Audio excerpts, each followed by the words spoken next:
Hello everyone, Radhe Radhe, जय श्री कृष्ण। स्वागत है आप सभी का हमारे चैनल पर। हरे कृष्ण, जय माता दी। आप सभी का दिन शुभ हो। आज सुनिए चैत्र मास महात्म के छठे दिन की कथा। व्यास जी कहते हैं, हे राजन, इस प्रकार महिषासुर नाम से प्रसिद्ध वह दानव संपूर्ण जगत पर शासन करने लगा। पर वहां जाने के कारण उस पराक्रमी दैत्य को अत्यंत अभिमान हो गया था। सभी प्राणी उसके अधीन रहते थे। उसने समुद्र पर्यंत सारी पृथ्वी को अपने बाहुबल से जीतकर खुद उसकी रक्षा का भार संभाल लिया था। उसका अब एक राज्य हो गया था। उस समय उसका कोई भी शत्रु नहीं रहा। उसके सेनाध्यक्ष का नाम चूर था, जो कि महान प्रतापी और सदा मद से चूर रहता था। ताम्र नाम से विख्यात राक्षस उसके कोषाध्यक्ष का काम करता था। उसके पास 10,000 सैनिक थे। असली मार्ग, उत्कृष्ट शासन, बहुत से राजा थे। उनके पास प्रचुर सेना थी। समुद्र पर्यंत पृथ्वी पर प्राचीन समय से ही उनका राज्य था। उन सब ने महिषासुर को कर देना स्वीकार कर लिया, जो बला भारतीय धर्म के अनुसार युद्ध में काम आ गए। महाराज ब्राह्मणों ने भी महिषासुर की अधीनता स्वीकार कर ली।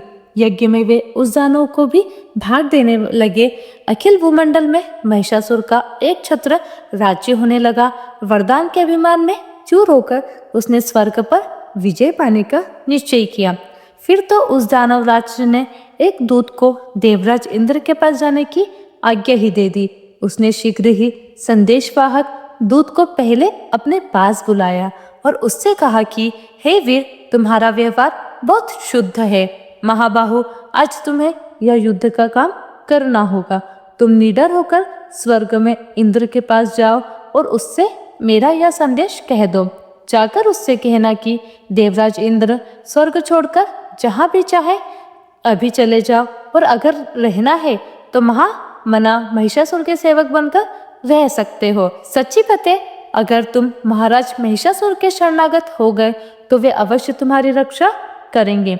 इसलिए अच्छा है कि तुम उनकी शरण में चले जाओ। यदि तुम्हें यह बात स्वीकार हो तो शीघ्र युद्ध करने के लिए हाथों में वज्र उठा लो। बल सुधर, तुम पहले भी परास्त हो चुके हो। तुम्हारा पुरुषार्थ मुझे पता है। तुम्हारी शक्ति भी मुझसे छुपी नहीं है। युद्ध करो या फिर जहां तुम्हारा मन माने वहां तुरंत ही चले जाओ। ऐसी आज्ञा पाकर दूत ने इंद्र के पास जाकर महिषासुर का संदेश उन्हें सुना दिया। व्यास जी कहते हैं, महाराज, उस अवसर पर दूत की बात सुनकर इंद्र की क्रोधाग्नि भभक उठी। फिर संभलकर मुस्कुराते हुए उन्होंने अपना संदेश दूत के सामने व्यक्त करना आरंभ कर दिया। उन्होंने दूत से कहा, रे प्रचंड मूर्ख, क्या मैं तुझे नहीं जानता जो तू अभिमान में चूर होकर यह अनाप शनाप बक रहा है। तेरे स्वामी को यह अभिमान का रोग हो गया है, इसलिए मैं उसका चिकित्सा अवश्य करूंगा। फिर ऐसी व्यवस्था की जाएगी कि उसकी जड़ ही कट जाए। दूत, तू जा और मैं जो कुछ कहूँ जाकर अपने स्वामी से कह दे। सदाचारी पुरुष दूतों पर कभी हाथ नहीं उठाते, इसलिए मैं तुझे छोड़ देता हूँ। उससे कहना, अरे भैंस के बच्चे, अगर तुझे युद्ध करने की इच्छा हो तो अभी सामने आ जा। अरे घोड़ों के दुश्मन, तेरा बल मुझे पता है। तेरी जड़ आकृति है घास खाकर तो तू रहता है। तेरे सिंगों का मैं सुदृढ़ धनुष बनाऊंगा।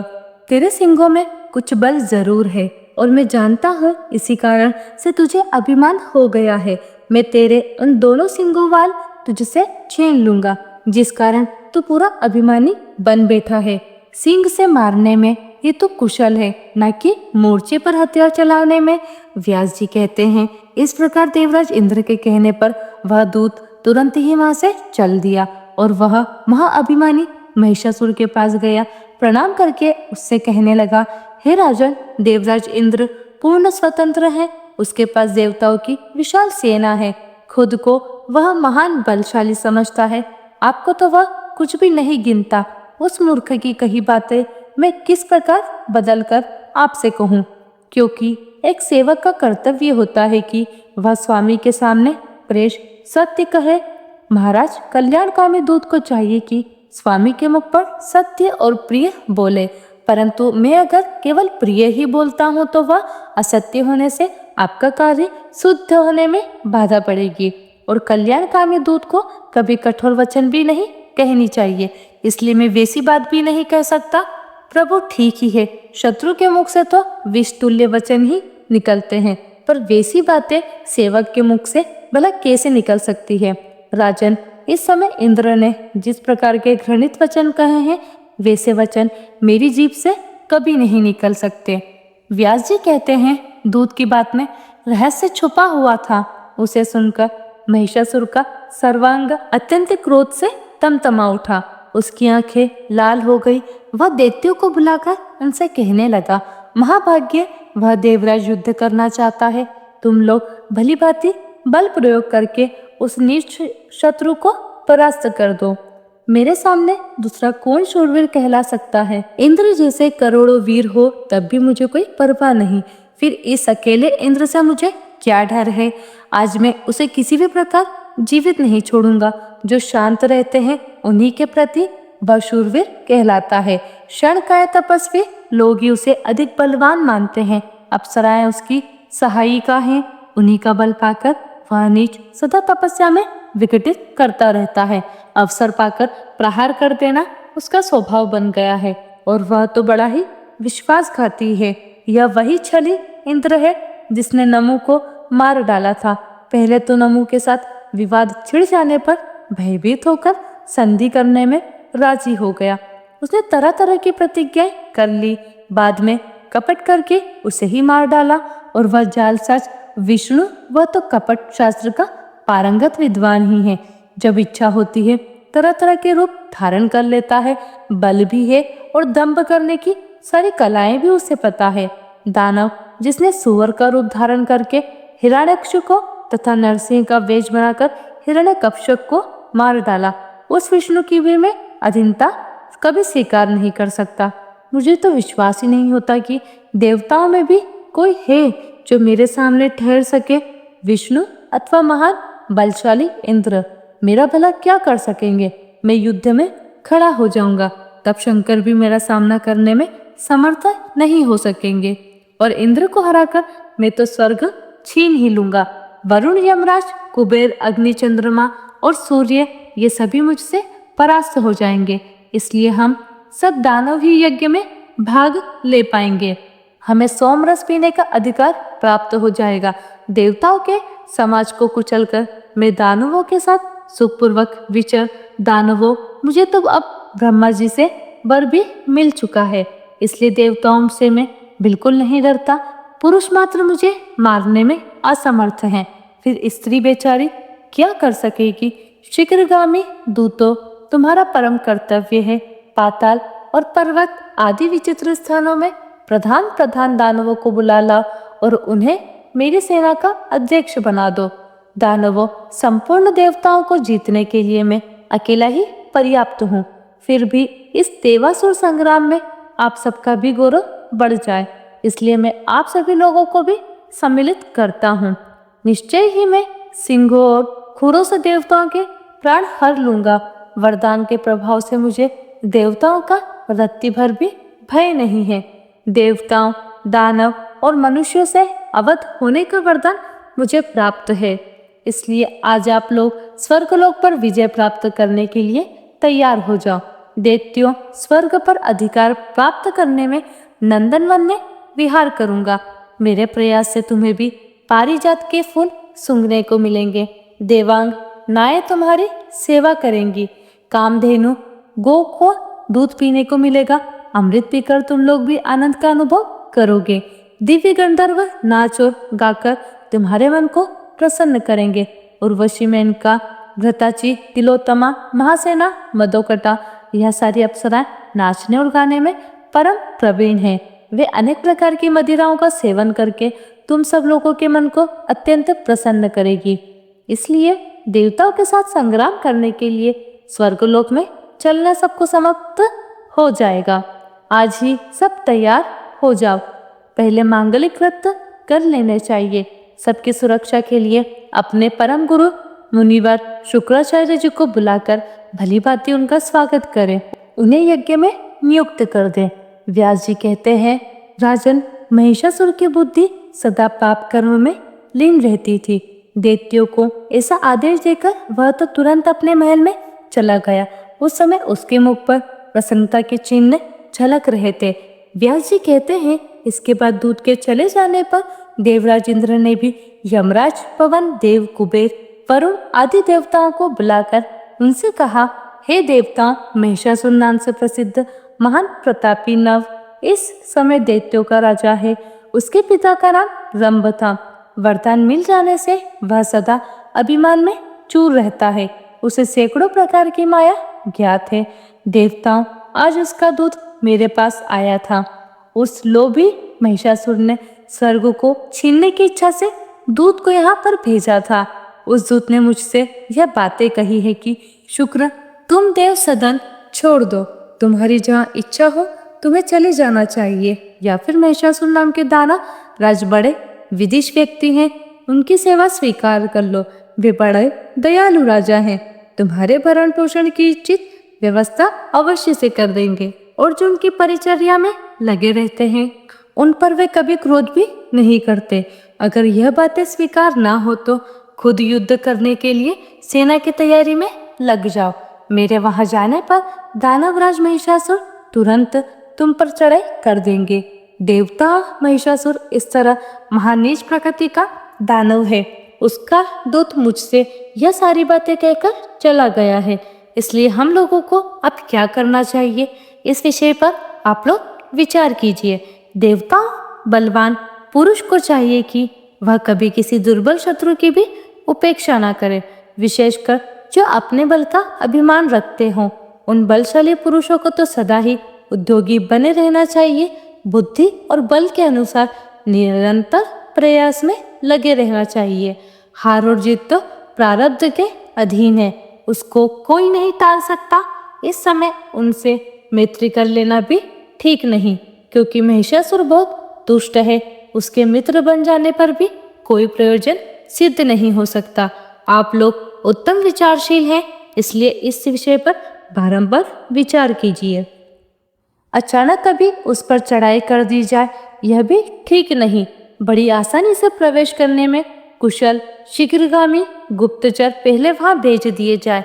गुप्तचर ऐसे होने चाहिए जो शत्रु के अभिप्राय को पूरा पूरा समझ सके, किसी के साथ अधिक प्रेम ना रखें, किसी प्रलोभन में ना पड़े और सत्यवादी हों। यथार्थ रूप से शत्रु की सेना की संख्या और उसका सारा रहस्य जानकर फिर चढ़ाई करना उचित रहेगा। उसकी सेना में कितने कैसे वीर हैं, गुप्तचर उनकी संख्या आदि का पूरा ज्ञान प्राप्त करके शीघ्रता से वापस लौट आए। उनके द्वारा महिषासुर तथा उसकी सेना के बल को जान लेने के बाद हम लोग तुरंत हवा बोल देंगे या शक्ति संग्रह करने का प्रबंध में लग जाएंगे। बुद्धिमान पुरुष को सदा विचार करके ही कोई काम करना चाहिए। अचानक किए हुए कार्य से सर्वदा दुखी होने की संभावना बनी रहती है। इसलिए पंडित जन भली बातें सोच समझकर सुखप्रद कर्म में ही हाथ डाला करते हैं। अभी दानवों के साथ युद्ध ठान लिया जाए तो यह तो सर्वथा अनुचित है। ऐसा करना तो वैसा ही होगा जैसे बिना जाने हुए औषधि का सेवन करना। ऐसे कार्य से तो सर्वथा उल्टा फल सामने आ सकता है, हमारी हार हो सकती है। व्यास जी कहते हैं, राजन, उपस्थित देवताओं के साथ इस प्रकार बातचीत करके और शत्रु का अभिप्राय जानने के लिए देवराज इंद्र ने कार्य कुशल निपुण गुप्तचर को जाने की आज्ञा दे दी। वह दूत तुरंत चला गया और सारे भेद जानकर इंद्र के पास लौट आया। उसने महिषासुर की सेना को जो बल था उसकी संपूर्ण सूचना देवराज को दे दानव पक्षी की सेना तैयारी की जाने की जानकारी प्राप्त होने पर देवराज इंद्र अत्यंत आश्चर्य में पड़ गए। उन्होंने तुरंत देवताओं को आज्ञा दी, देवतागण और मंत्रवेदा में श्रेष्ठ पुरोधा बृहस्पति जी को बुलाया लिए जाए। उनके साथ परामर्श होने लगा। अंगिरा नंदन बृहस्पति जी जब उत्तम आसन पर बैठ गए तब देवराज ने उनसे कहा, हे विद्वान, आप देवताओं के गुरु हैं, इस अवसर पर हमें क्या करना चाहिए, अब यह बताने की कृपा कीजिए। आप सर्वज्ञ पुरुष हैं, इस कठिन परिस्थिति से केवल आप ही हमें उबार सकते हैं। आज महिषासुर नामक दानव बहुत से दैत्यों को साथ लेकर युद्ध करने के लिए स्वर्गलोक पर आ रहा है, उसमें जो बल है वह अभिमान में मत रहता है। आप तंत्र मंत्रज्ञ पुरुष हैं, इस अवसर पर कोई ऐसा कार्य कीजिए जिससे उसकी शक्ति कुंठित हो जाए। जैसे दानवों के पक्ष में शुक्राचार्य हैं, वैसे ही हमारे पक्ष के विघ्न शांत करने वाले आप हैं। आप सर्वदा श्रेष्ठ सत दिया करते हैं। व्यास जी कहते हैं, देवराज इंद्र की बात सुनकर बृहस्पति जी उनसे कहने लगे, मन में खूब सोच समझकर किसी भी कार्य में तत्पर होना उनका स्वाभाविक गुण था। बृहस्पति जी बोले, देवराज शांत रहो, इस समय धैर्य रखना परम आवश्यक है। दुख की घड़ी सामने आने पर तुरंत धैर्य कभी नहीं छोड़ देना चाहिए। देवेंद्र, हार और जीत तो सदा ही देव पर निर्भर है, इसलिए बुद्धिमान पुरुष कर्तव्य है कि सदा ही धैर्य का आश्रय लेकर अपने स्थान से विचलित ना हो। देवराज, होनी तो होकर ही रहती है, इस बात पर पूरी आस्था रखनी चाहिए। हाँ, मनुष्य अपनी शक्ति के अनुसार उद्यम करने में सर्वथा तत्पर रहे। वितराग मुनिगण भी तो मुक्ति पाने के लिए निरंतर उद्यमशीलता है, तपस्या में लीन रहते हैं, इसलिए निर्धारित नीति के अनुसार सदा ही कार्य में लगे रहना परम आवश्यक है। सुख मिले या न मिले, इस विषय में चिंता की कोई आवश्यकता नहीं रहती, क्योंकि सुख और दुख तो दव पर ही निर्भर है। कभी कभी बिना पुरुषार्थ किए भी किसी कार्य में सफलता मिल जाती है, किंतु इस बात को लक्ष्य करके अंधे और पंगु की तरह अकर्मण्य होकर पड़े रहना, अर्थात बिना कर्म किए पड़े रहना बिल्कुल भी उचित नहीं है। हाँ, अगर पुरुषार्थ करने पर सिद्धि ना मिल सके तो इसमें वह बिल्कुल निर्दोष है।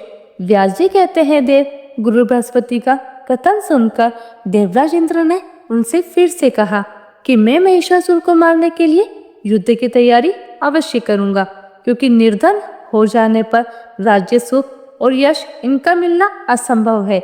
मुनिवर, प्रयास करने से ही मेरे द्वारा वृत्रासुर और नमु जी काल के ग्रास बनाए गए, इसी प्रकार मैं इस महिषासुर को भी मार डालूंगा। आप देवगुरु बृहस्पति का तथा श्रेष्ठ आयुध वज्र का बल मुझे प्राप्त हो। भगवान विष्णु तथा उमापति शंकर जी भी अवश्य मेरी सहायता करेंगे। मुनिवर, सम्मान प्रदान करना और दूसरों के कार्य को साधना आपका स्वभाव ही है।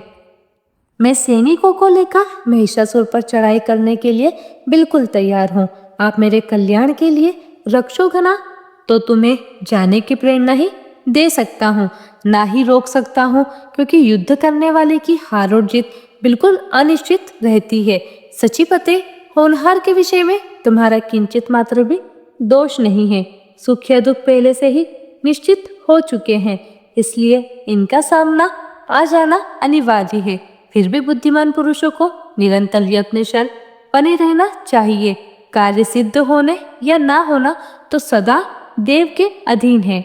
व्यास जी कहते हैं, शचीपति इंद्र बृहस्पति जी के सार गर्भित सत्य वचन सुनकर ब्रह्मा जी की शरण में गए और उन्हें प्रणाम करके बोले, हे पितामह, आप संपूर्ण देवताओं के अध्यक्ष हैं। इस समय महिषासुर नामक दैत्य स्वर्ग पर अधिकार प्राप्त करने के लिए अपने सैनिक बल का विपुल संग्रह करने के लिए अथक प्रयास कर रहा है। अन्य जितने भी दानव हैं, सबके सब महिषासुर की सेना में शामिल हो गए हैं। वे सभी युद्ध करने के लिए तत्पर, महान पराक्रमी और युद्ध की कला के विशेषज्ञ हैं। महाप्रज्ञ महिषासुर के भय से अत्यंत घबराकर अब मैं आपकी शरण में आया हूँ। आपसे तो कोई भी बात छुपी नहीं है, इसलिए आप मेरी सहायता करने की कृपा कीजिए। ब्रह्मा जी कहने लगे, इस समय हम सब लोग कैलाश पर्वत पर चलते हैं। भगवान शंकर और अपार बलशाली श्री विष्णु को अगुआ बनाकर युद्ध का कार्यक्रम निश्चित किया जाए। सभी देवताओं के साथ बैठकर देश और काल के संबंध में भली भांति विचार करके फिर युद्ध करना उचित रहेगा। मूर्खतावश बलाबल का विचार किए बिना ही सहसा कार्य करने वाले मनुष्य का पतन हो जाता है। व्यास जी कहते हैं, देवराज इंद्र ने ब्रह्मा जी की बात सुनकर उन्हें अपना अग्रणी बनाया और लोकपालों को साथ लेकर वे कैलाश पर्वत के लिए चल पड़े। वहां पहुंचकर वैदिक मंत्रों के द्वारा वे भगवान महेश्वर की स्तुति करने लगे। व्यास जी कहते हैं कि देवराज इंद्र ने ब्रह्मा जी की बात सुनकर उन्हें अपना अग्रणी बनाया और लोकपालों को साथ लेकर वे कैलाश के लिए चल पड़े। वहां पहुंचकर वैदिक मंत्रों के द्वारा वे भगवान महेश्वर की स्तुति करने लगे। शंकर जी के प्रसन्न हो जाने पर उन्हें अपना अग्रगामी बनाकर सब श्री विष्णु लोक के लिए प्रस्थान किया। बैकुंठ में पहुंचकर स्तुति करने के बाद देवाधिदेव भगवान श्री हरि से अपने आने का उद्देश्य बतलाया और कहा, हे प्रभु, वर पा जाने के कारण महिषासुर में असीम अभिमान आ गया है। उसके महान भय से मैं व्याकुल हो रहा हूँ। देवराज इंद्र के भय की बात सुनकर भगवान विष्णु ने उपस्थित श्री ब्रह्मा देवी आ जाए। व्यास जी कहते हैं, ऐसा कार्यक्रम निश्चित करके श्री ब्रह्मा विष्णु और शंकर जी प्रवृत्ति सभी प्रधान देवता अपने अपने वाहनों पर सवार होकर युद्ध के लिए चल पड़े। ब्रह्मा जी हंस पर बैठे, भगवान विष्णु के वाहन गरुड़ हुए, शंकर जी वृष पर सवार हुए, देवराज इंद्र ने रावत हाथी की पीठ पर आसन जमा लिया, स्वामी कार्तिकेय जी मोर पर चढ़े और यमराज ने भैंसे की सवारी की। अपने अपने सैनिक बल को संभालकर जैसे ही यह सभी देवता आगे बढ़े कि तुरंत महिषासुर के द्वारा सुरक्षित मदोमद दानवी सेना सामने मिल गई। फिर तो वही देवता और दानवों की सेना में भयंकर युद्ध आरंभ हो गया। तरह तरह के भयंकर अस्त्र शस्त्र लेकर वे परस्पर एक दूसरे को मारने काटने लगे। महिषासुर के सेनाध्यक्ष महाबली चूर ने हाथी पर बैठकर 5 बाणों से इंद्र को मारा। देवराज इंद्र भी तुरंत उसके प्रतिकार में लग गए। उन्होंने अपने बाणों से चूर के बाण का साथ ही अर्ध चंद्र सजक बाण से उसकी छाती में भी चोट पहुंचाई। उस बाण से व्यतीत हो जाने के कारण महिषासुर का सेनानायक चूर हाथी पर बैठे बैठे ही मूर्छित हो गया। इसके बाद देवराज इंद्र ने हाथी की सूंड पर वज्र से प्रहार किया। वज्र लगते ही हाथी की सूंड कट गई और उसके प्राण पखेरु उसकी सेना में भगदड़ मच गई। यह देखकर दानवराज महिषासुर क्रोध से तमतमा उठा। उसने विडाल नामक पराक्रमी दानव से कहा, महाबाहो, तुम बड़े शूरवीर हो। इंद्र को अपने बल का अभिमान हो गया है।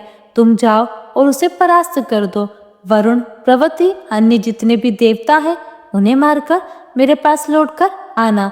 व्यास जी कहते हैं, विडाल असीम बलशाली और वीर था। महिषासुर की बात सुनकर वह मत वाले हाथी पर सवार हुआ और देवराज इंद्र के साथ युद्ध करने चल दिया।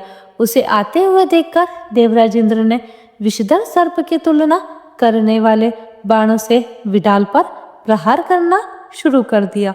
विडाल ने भी तुरंत अपने धनुष से छूटे हुए बाणों द्वारा इंद्र के बाण काट डाले। साथ ही 50 बाणों से इंद्र को चोट पहुंचाई। जिस प्रकार विडाल के प्रयास से देवराज के बाण कट गए थे, वैसे ही उन्होंने भी उसके बाण काट गिराए। इसके बाद देवराज इंद्र ने सर्प समान तीखे बाणों से क्रोधपूर्वक विडाल को मारना आरंभ कर दिया। उस दानव ने इस बार भी अपने धनुष से छूटे बाणों से देवराज के बाणों को काट दिया। तब इंद्र ने विडाल के हाथी की सूंड पर गदा से प्रहार किया। गदा लगते ही सूंड धड़ से अलग हो गई। फिर तो वह हाथी बार बार चिढ़ने लगा और पीछे मुड़कर अपनी दानवी सेवा को ही कुचलने लगा। अब सैनिक भय से घबरा उठे। हाथी युद्ध भूमि से भाग गया। यह देखकर विडाल तुरंत एक सुंदर रथ पर बैठ गया और युद्ध के मैदान में देवताओं के सामने आकर डट गया। इंद्र ने देखी विडाल रथ पर सवार होकर फिर आतंका है, तब ये अपने विषैले तीखे बाण उस पर छोड़ने लगे। महाबली विडाल ने भी लगातार बाण वर्षा आरंभ कर दी। इस प्रकार देवराज इंद्र और विडाल दोनों का महाभयंकर युद्ध होने लगा। वे दोनों अपने अपने पक्ष की विजय चाहते थे। उस समय क्रोध के कारण इंद्र की इंद्रियां विचलित हो उठी थी। उन्होंने विडाल को विशेष बलवान देखकर जयंत को अपना अग्रणी बनाया और वे दानव के साथ लड़ने लगे। जयंत ने अपने चमकीले 5 बाण धनुष पर चढ़ाकर बलपूर्वक खींचे और उनसे मतवाले विडाल की छाती में गहरी चोट पहुंचाई। बाणों के लगते ही विडाल गिरने लगा। इतने में ही उसके सारथी ने उसे रथ पर संभाल लिया और तुरंत रथ लेकर वह युद्ध भूमि से बाहर निकल गया। विडाल के मूर्छित होकर युद्ध के मैदान से चले जाने पर देवसेना में विजय घोषणा आरंभ हो गई। विजय की दुदुम्बी बजने लगी। देवता के मुख से निकली हुई विजय घोषणा सुनकर महिषासुर का क्रोध फिर से उमड़ आया। उसी क्षण शत्रु के अभिमान को चूर्ण करने वाले ताम्र नामक दानव को उसने भेजा। आज्ञा पाकर ताम्र बहुत से सैनिकों के साथ युद्ध के मैदान में आया और इस प्रकार बाण बरसाने लगा मानो मेघ समुद्र में जल उड़ेल रहा हो।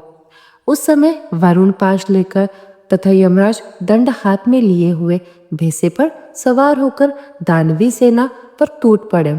फिर तो देवता और दानव दोनों में रोमांचकारी युद्ध छिड़ गया।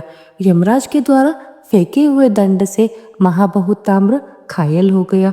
फिर भी युद्ध भूमि से उसके पैर एक कदम भी पीछे नहीं हटे।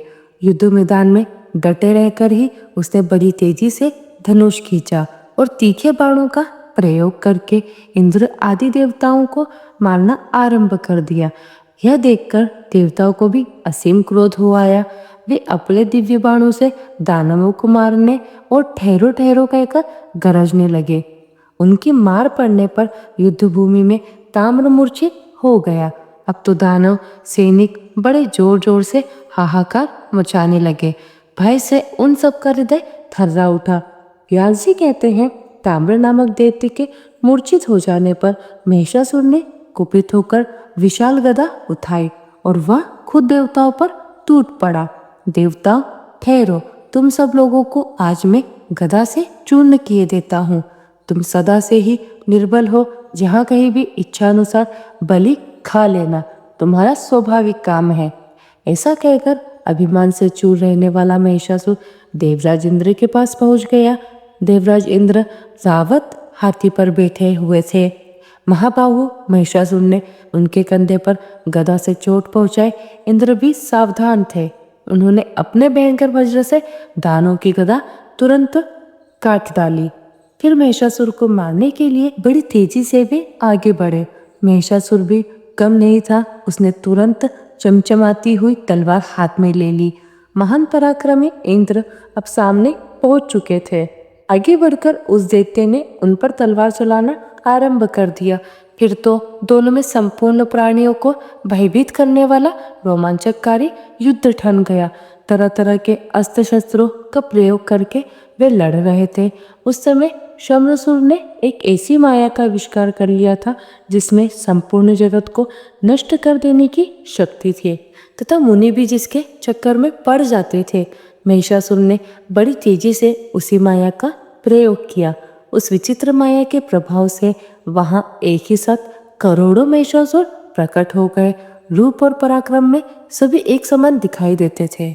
सबकी भुजाएं आयुध से सुसज्जित थी और वे देवताओं की सेना पर प्रहार कर रहे थे। ऐसी स्थिति में दैत्य द्वारा रची गई उस महाकारी माया की भीषण रचना देखकर इंद्र के मन में भय के कारण अत्यंत घबराहट हो गई। वरुण, कुबेर, यमराज, अग्नि, सूर्य और चंद्रमा, इन सब के मन में भी महान त्रास छा गया। अपनी विचार शक्ति होकर यह सभी देवता युद्ध के मैदान से भाग चले। तब उन्होंने दूर जाकर श्री ब्रह्मा, विष्णु और शंकर जी का चिंतन किया। स्मरण करते ही वे तुरंत ही देवताओं के पास आ गए। हंस, गरुड़ और बलिवज्र पर वे बैठे हुए थे। देवताओं की रक्षा करने के लिए उन्होंने अपने हाथों में श्रेष्ठ आयुध ले रखे थे। मोह उत्पन्न करने वाली उस आसुरी माया को देखकर भगवान विष्णु ने अपना प्रज्वलित सुदर्शन चक्र चलाया। उस चक्र के प्रचंड तेज से माया की सारी शक्ति समाप्त हो गई। उस समय षष्ठी स्थिति और संहार के अधिष्ठाता प्रधान देवता वहां पर उपस्थित थे। महिषासुर ने उन्हें देखकर युद्ध की इच्छा से परिघ उठा लिया और बड़ी तेजी से आगे बढ़ा। महान बलशाली महिषासुर, उसका सेनाध्यक्ष चूर, अग्रवीर, असोमा, त्रिनेत्र आदि यह दानव तथा इनके अलावा भी बहुत से दैत्य युद्ध करने के विचार से निकल पड़े। सभी कवच पहने हुए थे। भुजाएं धनुष्य से सुशोभित थी। वे मतवाले होकर रथ पर बैठे हुए थे। उन्होंने संपूर्ण देवताओं को इस प्रकार घेर लिया मानो सियार सुकोमल बछड़ों को घेर कर खड़े हुए हो। इसके बाद वे सभी दानव मदान्ध होकर देवताओं पर बाण चलाने लगे। देवताओं द्वारा भी उसी प्रकार की बाण वर्षा आरंभ हो गई। एक दूसरे को मारने के लिए वे सब पर्याप्त प्रयास कर रहे थे। इसके बाद भगवान विष्णु के तथा शंकर जी के साथ महिषासुर तथा उसके पक्ष दानवों का भयंकर युद्ध हुआ और कुछ समय के बाद सर्व के भगवान विष्णु शंकर जी तथा ब्रह्मा जी अपने अपने लोकों को लौट गए। महाबली इंद्र हाथ में वज्र लेकर युद्ध के मैदान में डटे हुए थे। वरुण हाथ में शक्ति लेकर युद्ध में देवराज का साथ दे रहे थे। यमराज भी दंड लेकर युद्ध करने में लगे रहे। फिर कुबेर स्वच्छंदता पूर्वक युद्ध के लिए प्रयत्नशील बन गए। अग्निदेव ने शक्ति लेकर युद्ध में सहयोग देना आरंभ कर दिया। युद्ध करने के लिए उनके मन में निश्चित विचार हो गया था। नक्षत्रों के नायक चंद्रमा और भगवान सूर्य एक साथ पधारे। दोनों एक साथ होकर युद्ध करने के लिए खड़े हो गए। दैत्य व महिषासुर को देखकर लड़ने के लिए वे मन में पक्की धारणा कर चुके थे। इतने में ही दानवी सेना सामने पहुंच गई। प्रत्येक सैनिक क्रोध में भरकर बाण बरसाने में तत्पर था और वे बाण ऐसे लगे रहे थे मानो क्रूर सर्प हो। सेना के बीच वह दानवराज भैंसे के रूप में उपस्थित था। दोनों दल के सैनिकों द्वारा भीषण गर्जना आरंभ हो गई और देवताओं तथा दानवों की सेना में अत्यंत भयंकर संग्राम मच गया। उस समय उनके धनुष टंक और ताल ठोकने से ऐसी आवाज निकल रही थी मानो बादल गरज रहे हैं। महाबली महिषासुर अभिमान में चूर था। उसने सिंहों से पर्वत के शिखरों को फेंकना आरंभ कर दिया। उसके फेंके हुए पत्थरों से देवता घायल हो उठे थे। वह दैत्य बड़ा ही अद्भुत प्राणी था। उसके सर्वांग में क्रोध छाया हुआ था। उसके खुरों के आघात से तथा पूंछ के घुमाने से बहुत से देवताओं को उसने मार डाला। तब के लिए जितने देवता और गंधर्व वहां पर पहुंचकर एकत्रित हुए थे वे सभी अत्यंत डर गए।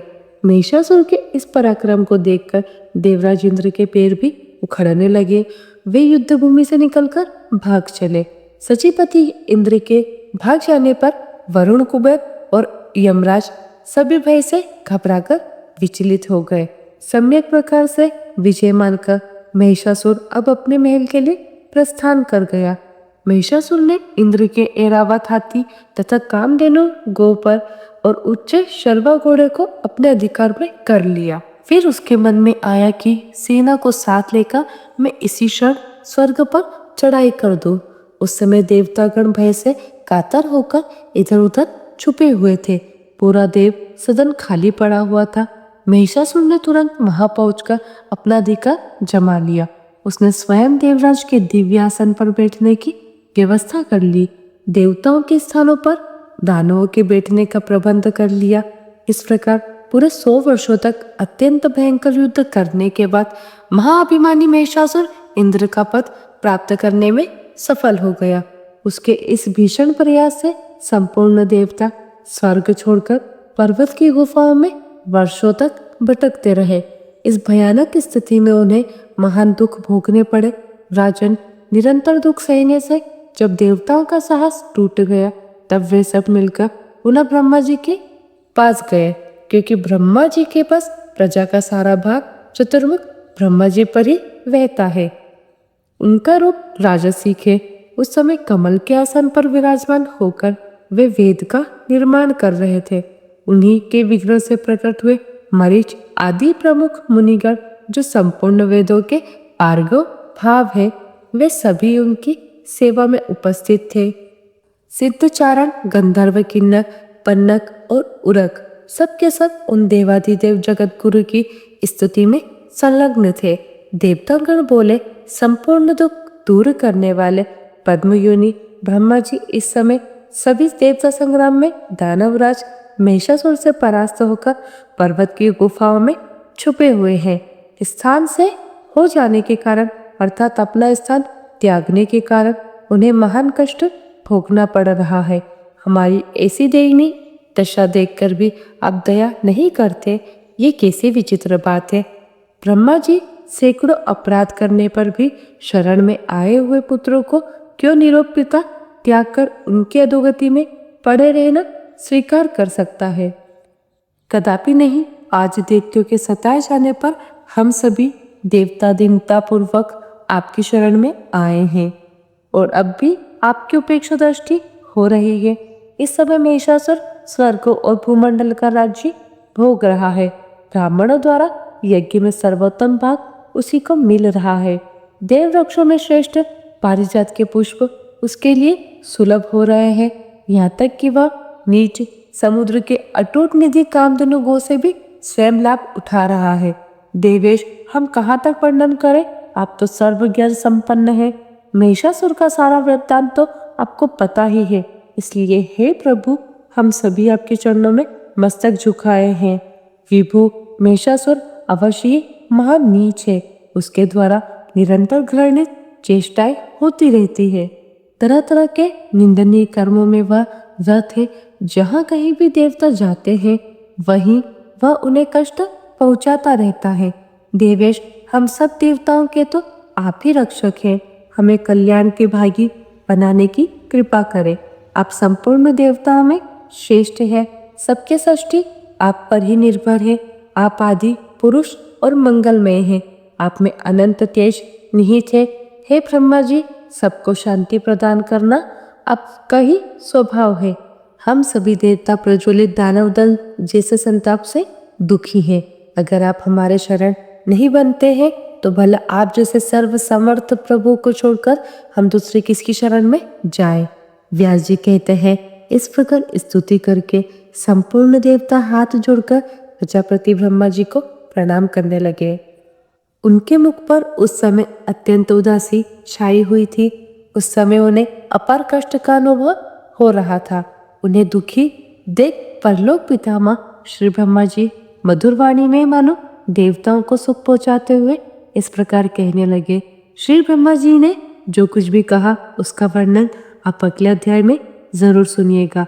उम्मीद है आज की यह वीडियो आपको पसंद आई होगी। वीडियो अच्छी लगी हो तो प्लीज लाइक शेयर जरूर कीजिएगा। मिलते हैं अगली वीडियो में।